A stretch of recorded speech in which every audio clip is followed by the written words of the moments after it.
Brian here from quantlabs.net. I wanted to show you a few things. First of all, let's talk about Quant, what is Quant, and the importance of statistics in Quant. This is probably one of the most underutilized ways of looking at movements in the markets and trying to build some kind of algorithm that comes out of it. That's what Quant really is. It's about looking at that noise in the market, trying to determine some kind of predictive pattern that you can make trades off of and build signals from. So this toolbox, this user's guide for this toolbox, the statistics one, is kind of important. If you can tell by the size of it, the length of it, it's 2,848 pages. It's a monster. And what I'm going to do, and this is when you see this user guide and you see the capabilities of Matlab and why Matlab is important and using Matlab is critical, you'll see why I like it and how fast you can work with it. So I'm going to give you a rundown of what videos and source code examples I'll be providing my members. I could see myself spending a good amount of time in this toolbox, but not only is it important, but it's helpful to just understand Quant as well. And using Matlab is a really good way of doing that, thanks to their really good documentation. So I'm going to take you to the end of the this user's guide, and what I want to show is just some of the quality you can get with it. Usually there is some very good examples of pendencies with just the basic math. And then there's a bunch of examples that you can use with Matlab to understand all this stuff. So let me just see.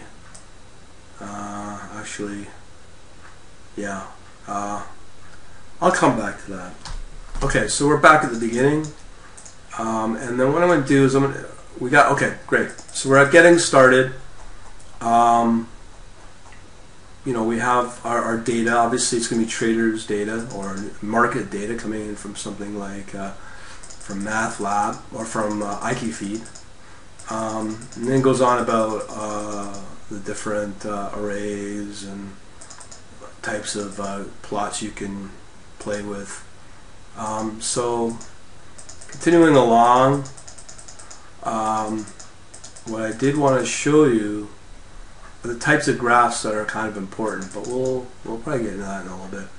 Okay, so obviously there's different types of statistics.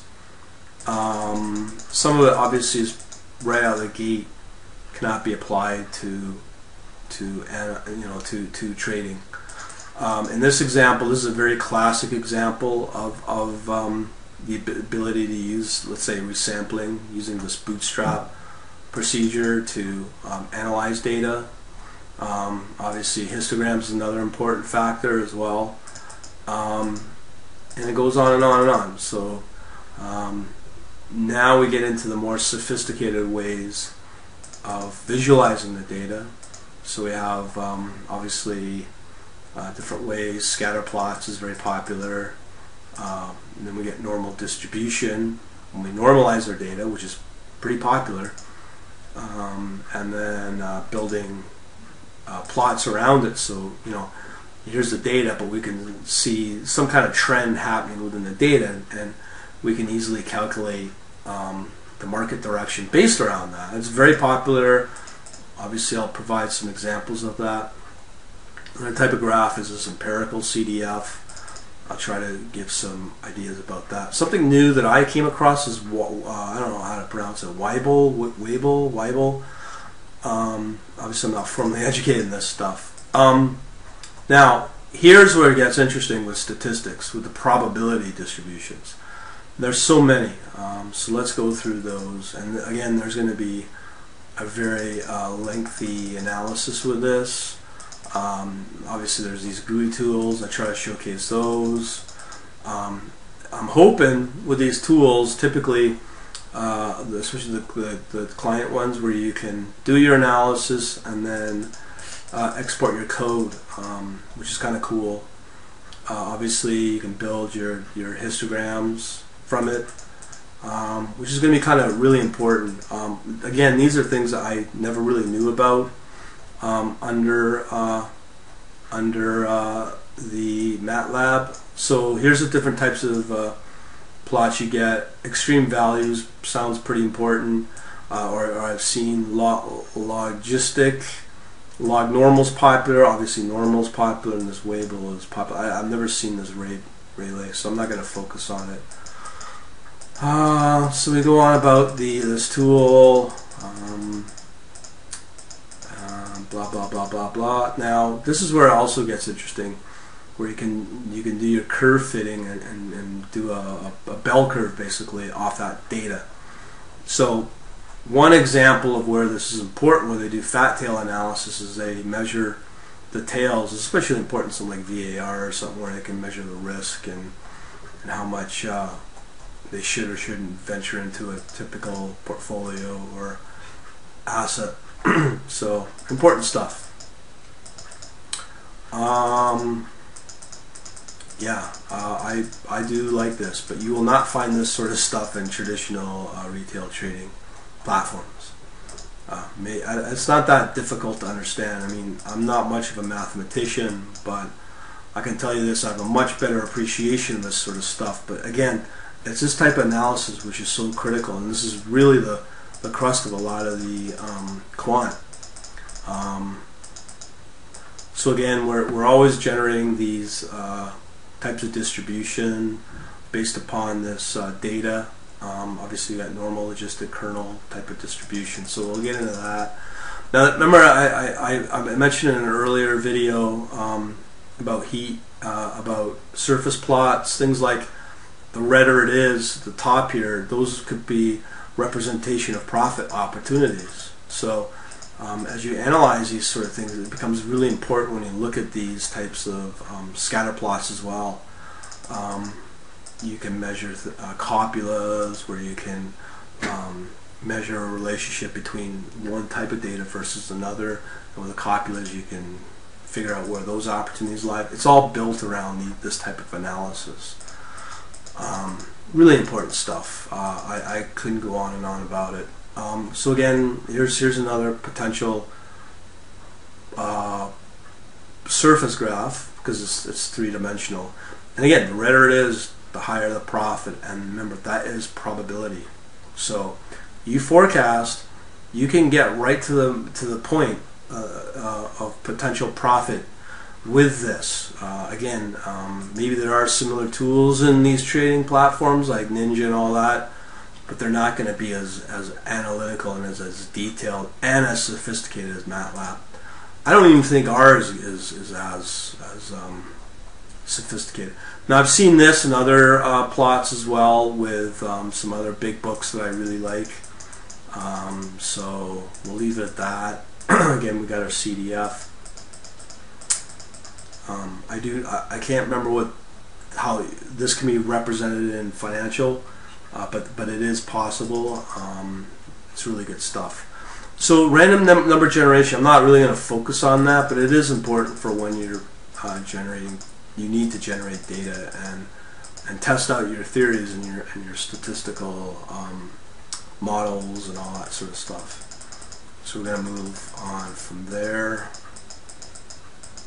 Hypothesis tests. Okay, this is where it's really important for things like building a relationship between two assets, other words known as pairs trading.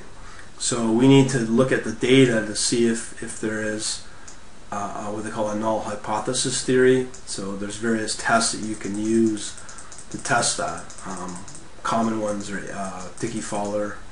I think it's called Phillips-Perron. There's another one, Perron. Again, another one that's popular is variance, just to see how, when you analyze a curve, how varied is that curve, so you can see the steepness of the curve and see maybe something like volatility, trading volume, momentum can be built around that. So you can build some pretty neat models around that. So we'll focus on this as well. Parametric regression analysis. Regression is important because, I mean, I don't think we need to get into full-on detail, but with some of the other tools that we've already toolboxes we already looked at, especially in the econometrics using GARCH, a lot of it involves residuals, or they call them, I can't remember what they call them, but the name will come to me. So this is where a lot of that comes from, is the residual, is in this regression analysis. So we'll drill down more in that to understand what residuals are. And again, if you've been following Quant, I'm sure you've seen these lines where you have your data and you can build, you can sort of see your trend lines from it. And again, the more detailed, the better you can predict your data and your data movements. That's the importance of Quant. And again, this is really important. So I'll apply what I think can be applied to data or to financial. But again, these surface plots, these are like those big secrets that people don't want you to know. The redder it is, the more it's more of a max and min. So obviously you're going after the max for, again, which could be your potential profit when you do all those different types of plots and analysis with it. So what else we got in here? But you can see the importance of all this stuff.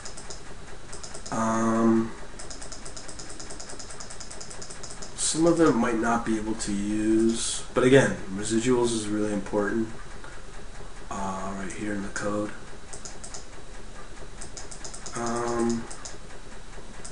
Just showing you all this. Multivariate is another important one because you have different types of data representation, more data to throw at it, more parameters to throw at it, but you need to understand the math behind it. But you can see why I think the Matlab manuals and Matlab itself is so important. Principal component analysis. This is another methodology to use to measure market data and predict. So looks like we'll be touching on that. Factor analysis as well, it looks like. Cluster analysis. I've seen some interesting research papers revolve around this, so maybe I might touch on this to see if there's any potential with this at all. So I'll try to go through this sort of stuff. Parametric classification, Bayes, which is obviously the Bayesian, performance curves, some of this stuff I don't even know. Okay, supervised learning. What is supervised learning? It's machine learning. So we'll be getting in that as well. So like your neural net, not sure if it's involving the other genetic algorithms. I don't think it's the same thing. But there's one that I've asked about my Quant friend regarding bagging. Tree bagging, I call it? Yeah, it's called tree baggers. So this one has the potential. I think we'll just skip this section here. Okay, let me just go back to the beginning here. I mean, I'm pretty impressed with it, but the good crust of time will be put out, will be built around this. So let me just get you to the beginning.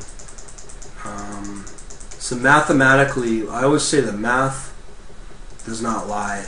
I mean, you have to understand that they're building planes and bridges off of math. So obviously you can do the same thing with predictive analysis when it comes to the markets. Why can't you? So anyways, we're gonna this nearest neighbor is a technique used. I personally don't think they work, but you know, we'll spend some time on it and see what the potential is on it. Get some videos and some examples out of it. Regression tree, classification tree. But you can see some of the tools. Quite powerful, very powerful stuff. And you can only get, from what I've seen, you can only really get this under one house or system, let's call it, is something like a MATLAB. And these are all from the same company, so you know that they've been qualified for quality and confidence building to know that those products are of the certain, as I said, quality versus something done in R, where it could be worked on by some dude in a garage. I mean, honestly, would you spend or put 8 digits, like millions of dollars, on those type of products, open source or not? I wouldn't, but I have no hesitation to invest on products like MATLAB. Okay, so now we're moving into one that's very well respected, is Markov models, Markov chains. So this is one of those areas that's really, really, really important, and people say this stuff works. So we're going to focus on that. The key is to understand it, to understand the fundamentals. That's the whole point of it. Now this one I'm not sure. Statistical process control. I've never seen any of this stuff. Let me see what we got here. No, I mean, you know, obviously we have X bar. Okay, actually some of this stuff is important, like standard deviation, mean. So we probably work on the basics. Parallel statistics. This is with the parallel computing. So you need the parallel distributed toolbox for that. We've gone on about that quite a while ago, and I do believe you can support for the GPU like CUDA as well to speed up your process. So essentially, if you're new to it, you have your client algorithm, and then you set up through a par for loop, which is similar to a for loop, and you set up your workers, and you spread the load among different systems. That's essentially what it is when you parallelize.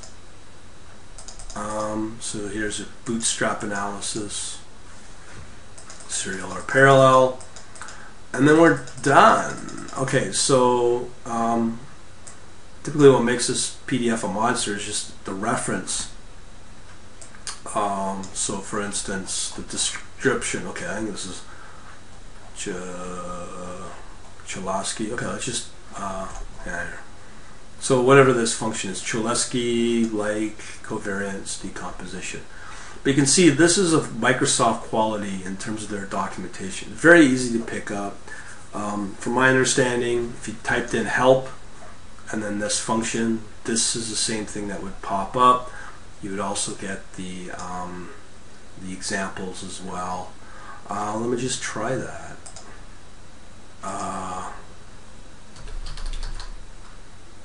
No, yeah. So let's say, what was that function called? Cholkov, yeah, we'll just do it here. Matlab Cholkov. Yeah, so you can see exactly this, which is the same as in the help, and the MATLAB is the same as what you'll get in the PDF. The only difference is you don't get the examples that I'll be working on, and my own description of it, as well as the source code, and maybe even some more better detail on where to go to understand the theories. Now let's jump into the appendices.